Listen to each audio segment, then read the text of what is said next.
Hello and welcome to the live training. Today's topic is secrets of raising your children with the power to deal with the future. So, my prayers and my best wishes, my love to all the people who are going through a very challenging time, and we are all part of the world that is facing the pandemic, and tough times are there and we are dealing with it, and my prayers are with everyone who's watching, dealing, overcoming the losses, and taking on life as it's throwing challenges. So my prayers, best wishes, my love to all of you. So this is to begin with my training today. So so this training I have designed for parents, teachers, and children who are about 12 years can listen to this.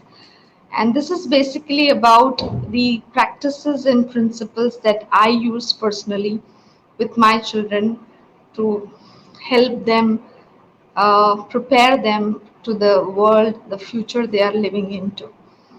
Because the parenting skills and techniques that have been used to raise me, my generation, is not going to work with the children right now. People or kids in this generation or will not, it will not match with what is required for them to be powerful, be someone who can face challenges, who can overcome struggle and obstacles that come in their way, and reach their full potential. So we as parents, we as teacher, we need to give them new tools and techniques. And what I practice and preach is clearly different from how I have been raised. So there is always this conversation of conflict, like, no, we uh, we were born like this, we were raised like this, we had these facilities, these circumstances, and the children are being told, the current generation, that you have more of technology, you have more of resources, you have Google, you have so much of more to do which was not available for us. But this technology, this this kind of resource, information, brings challenge as well. So are our children are living into a future which is which will throw them a challenge that we did not see as kids. And so we need to prepare them with anything that life throws throws to you or at your children. They have complete freedom and power to deal with it. So I'm going to share three important principles and practices that I use, and I bring them into their daily life habits and routine, that they develop mastery, and that as they grow up as adults, that will give them the ability to deal with the challenges that no we are facing right now. This is a challenging time, and definitely I don't wish this to come in the future again for our children to deal with it. But there could be some other challenge that they may face. There could be some other obstacle that come in their way to success. So how can we prepare our kids? So the first thing that I have learned as a child is to be a disciplined kid. And we have been taught to be obedient, be nice, be someone who follows instructions, and so there's a lot of discipline in life. And yes, discipline works. Discipline works in producing success, extraordinary results. I don't disagree with that. And definitely the discipline that I had in my life, the way I've been groomed and raised, has given me the success that I have. But this sometimes this becomes a limiting factor. So the kind of discipline that offer or that I preach or teach my children is called self discipline. I am not a fan of them following what the rules I have set up for them. I am more interested that they follow the rules that they have set for themselves. So it's very important, clearly important for them to set goals, maybe daily goals, weekly goals, yearly goals, or monthly goals, but they being responsible for those goals, they being the source, and they being the person who are declaring that goal, they being responsible for those goals to be fulfilled. And I am someone who will keep hold them accountable that you said you will do this, and are you really going to achieve that, or have you really achieved that? So goal setting in a way that you have daily goals, weekly goals, monthly goals, or yearly goals. You can have your goals, doesn't matter. And I share my goals in the same way, like what I am up to on a daily basis or weekly basis or monthly basis or even yearly basis, like what I really plan for myself for the next 5 years or 10 years. I share my goals, and they can hold me accountable for what I have declared for. And I will also encourage them to share their no the intention or vision behind having those goals, and they're completely personal for their personal growth, personal development, and something that has to do with the family, the community around. So these are the goal setting that's done. And it's not like I have this routine, I follow this routine, I've been trained to follow this routine, and you are by default, being part of the family, have to follow the routine that I follow. No, I don't impose that to them unless they are aligned to follow that. It's not a pressure, it's not something like, no, you have to do this because everybody in the house does it. Because I believe that each child is different, each child has its own strengths, weakness, potential, likes, dislikes, they agree, they disagree. But there are some things that are common, which we commonly agree, and commonly we go, because that's part of being civilized. But the point here is the goals that are being set are purely your responsibility. It's purely your declaration. And that makes them being responsible. How is does that no how does that how does that you sense being responsible? How does that sense being in integrity? Like you said you will do, and are you doing that? And what happened? What came in your way that you could not achieve that goal? So that is, so I encourage my children to practice self discipline rather than follow my discipline, like my routine or my rules and regulations. No.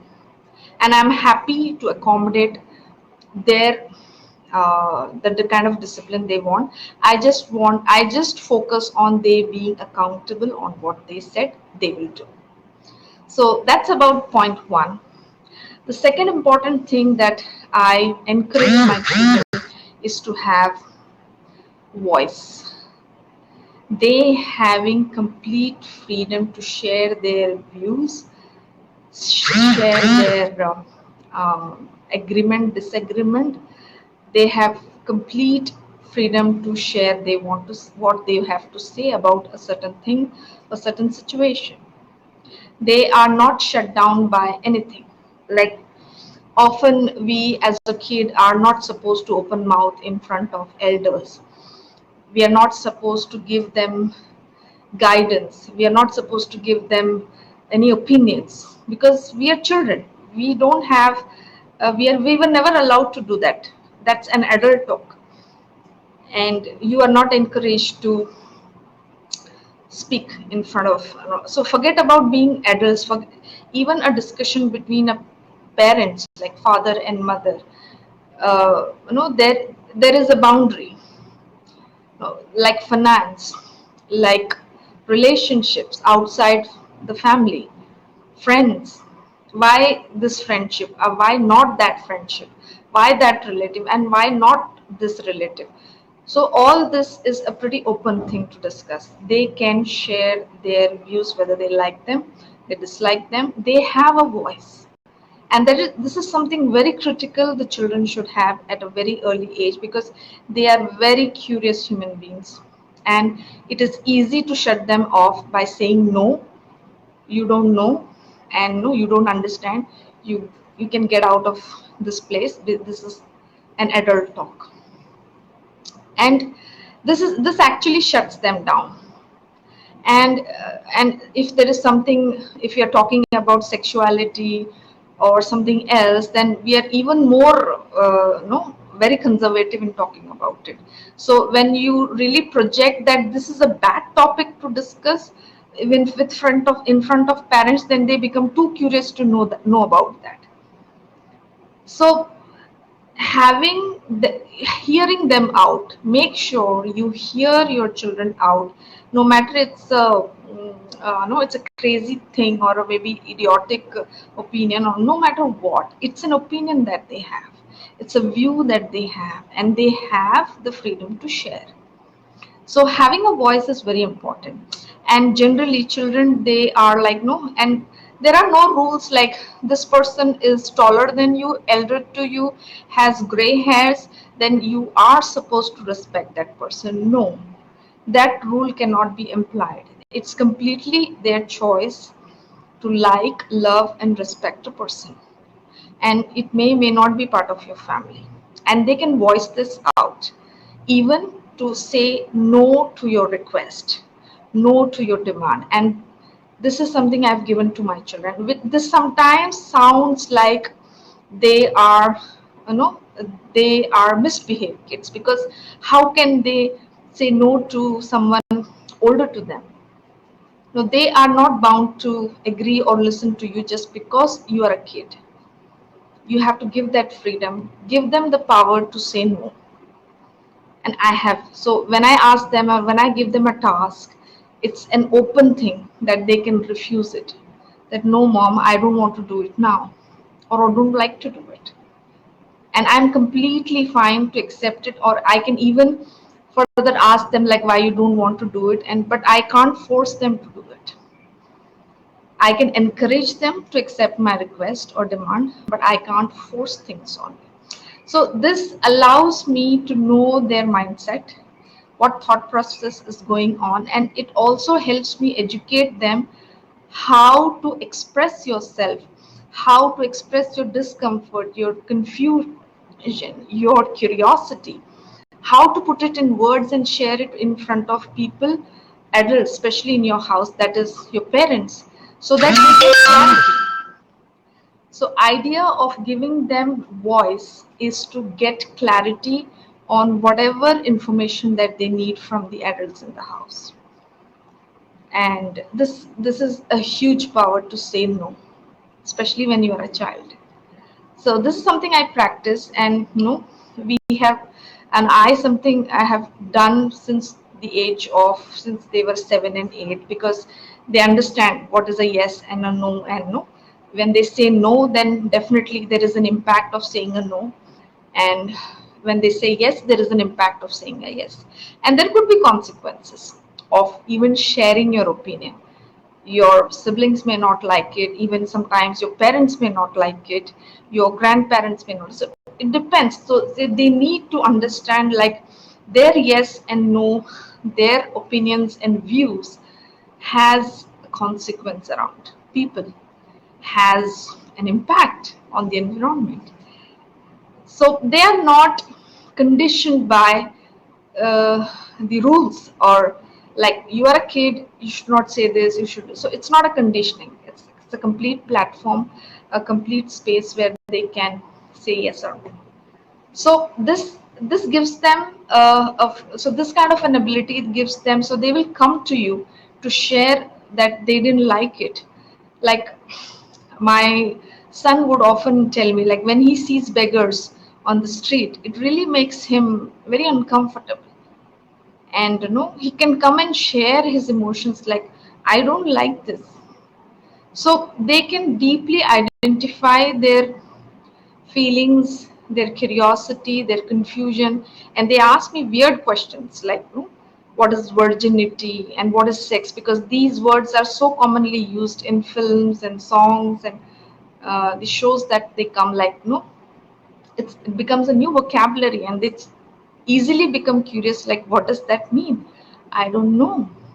So, having the freedom to even ask what this word means allows them to put their curiosity out and ask. And as a child, when an adult will shut them off, no, this is not, this is a bad thing to discuss. How can you ask this question to me? Now, that was how I was raised. Like, no, certain subjects were prohibited to even discuss, and that actually gives a different impact on the personality of development of the child. So having been open to discuss and share views is a huge power, and I'm very sure that this thing is not available to many kids, even adults also. So this is something I recommend, that you give your children power to voice their views.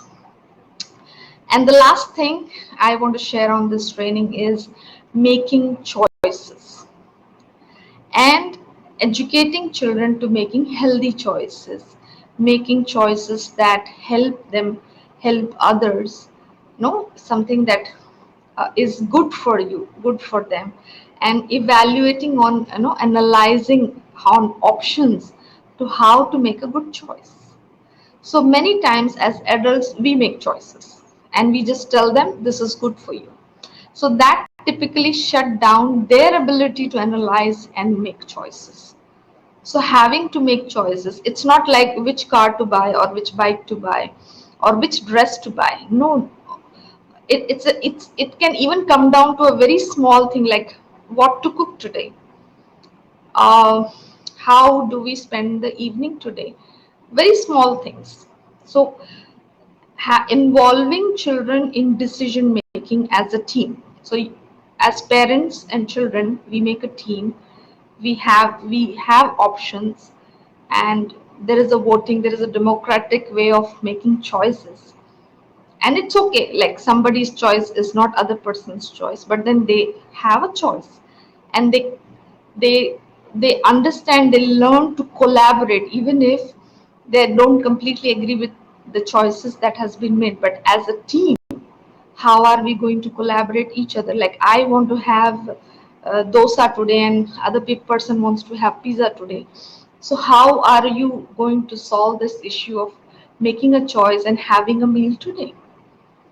And it has to be done in a democratic way, that yes, this is how you resolve, no, resolve a conflict or resolve a situation, and so that everybody is at one page, and how that things can be applied on, no, other bigger things or other issues, bigger issues. So it starts from small things where make our children analyze and make choices, and they can completely own those choices. It's not like biased one, like certain choices only girls will have, certain rights only boys will have. No, there's no bias. There's complete freedom to share, like why or no, why you're going to go with certain choices. A democratic way of bringing the children having to voice their opinions and making choices. So this is something is very critical in building leadership abilities in kids, making them responsible and having integrity in their life from the very early age. So this is what I recommend, and this is for the training today. So I am coming up with more trainings for children and parents, and these trainings are available in English, Hindi, Urdu, and Arabic. I'll be sharing more on this in the upcoming training videos. So thank you so much for watching, and let me know what are you taking from this video and with this training, and how that is going to help you groom your kids. So take care. Bye bye.